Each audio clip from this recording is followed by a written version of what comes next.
back to the Daily Grind. Thanks for checking out the channel. Make sure to hit subscribe if you're new and hit thumbs up if you're not a baby back pickle biting bitch boy, cause you know what time it is. It's full time.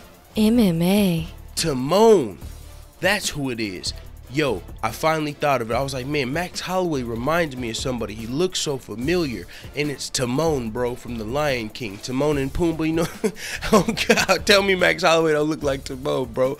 Oh, yeah, hey, I got another little fucking joke to crack on Max Holloway. Bro, he's got to cut it out with these fucking Max Holloway Tupac memes, bro, on everything. I don't know if they're serious or if it's trolling, but yo, if I was on Twitter and I seen on Max Holloway's Twitter, there was like a picture of Max Holloway in a Tupac pose, and at the bottom it said, "It is what it is," and it's like, oh my God, I just couldn't even. But with that being said, you know Max Holloway is one of my favorite fighters. He's the current UFC featherweight champion. He's cleared out the division. Last video I said everybody except for Ricardo Lamas and Frankie Edgar. I meant to say he's cleared out the division because he has beat Ricardo Lamas. And if you guys know, I knew that because I fucking bring up, that's one of my favorite fights. Max Holloway versus Ricardo Lamas, that third round, them last 10 seconds when he pointed out the ground. He was already winning the fight, had everything to lose, riding on a win streak, and said, hey, I'm still willing to throw down if you want to meet in the middle of the octagon and bang. And Max Holloway just stood there and let him bang and won the exchange. So yeah, I knew he beat Ricardo Lamas. But the other guy in one of the only other guys in the featherweight division that Max Holloway has not already beat is Chad Mendes. Chad Mendes and Frankie Edgar are the two guys. So with that being said, this is a rematch. Now, this video is about, if you haven't listened to the UFC 218 conference call, Max Holloway, he questioned Jose Aldo's motivation because Jose Aldo has said that he's more motivated coming into this fight. You know, he's like, you know, it's now I'm chasing the belt. You know, it's like he's more motivated. And Max Holloway's like, yo, what's going on, man? How are you more motivated to fight me now than in front of your hometown the last time we fought when you had a full camp? But I'll read Max Holloway's exact comments. He said, this guy's talking about motivation. How motivated is he for the belt? I have no idea when people talk about motivation.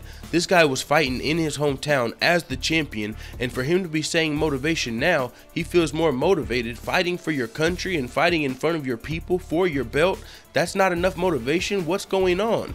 So he's like, hey man, he's saying, don't give me no excuses for the last fight talking about you weren't motivated. I came and beat you fair and square. Don't take nothing away from my win.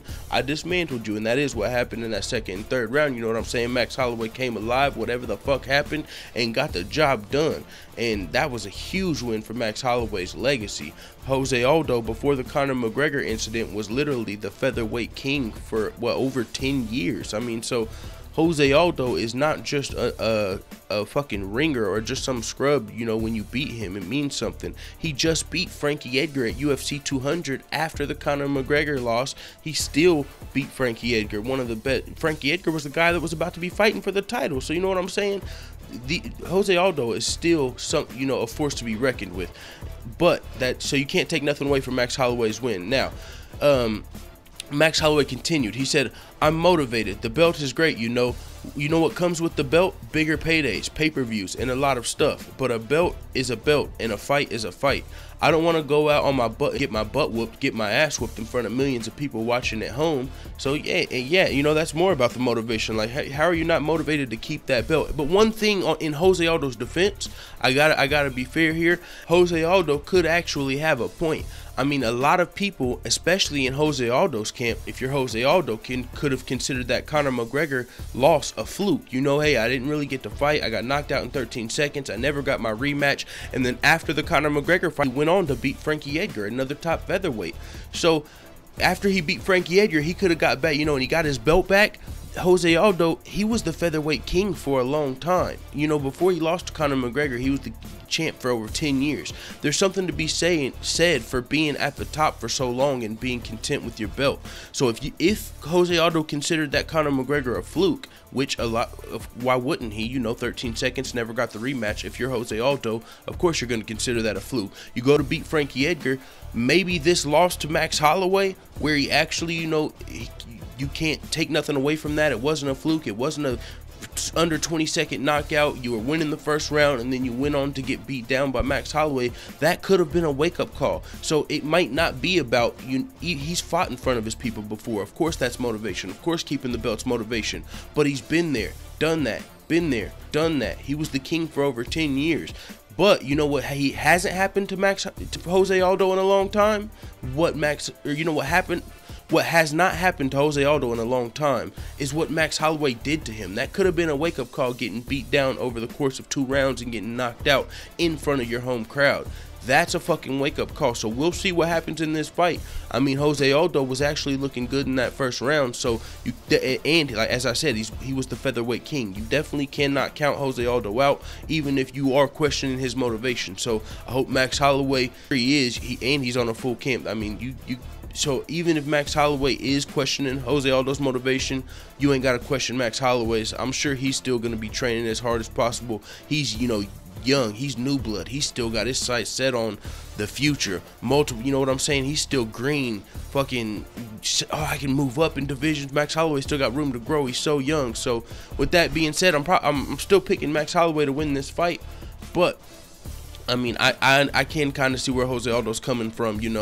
That could have been a wake-up call. That ass whooping he took from Max Holloway in Brazil. So with that being said, it is what it is. Max Holloway's questioning Jose Aldo's motivation. We'll see what that means for the fight. UFC 218 main event, Jose Aldo versus Max Holloway 2. I mean, we got Francis Ngannou versus Alistair Overeem on that card. Tisha Torres versus Michelle Waterson. We also got Justin Gaethje versus Eddie Alvarez. Damn, this is a good card. I'm remembering the whole shit off the top of my head. There's one other fight on that card that's also a great fight.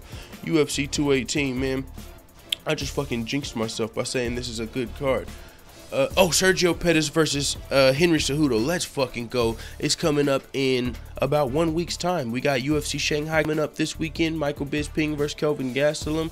A couple other big fights on that card. Well, the co-main event I'm looking forward to. With that being said, it is what it is. Let the full-time family know what the fuck you tab at in the comments. I'm out.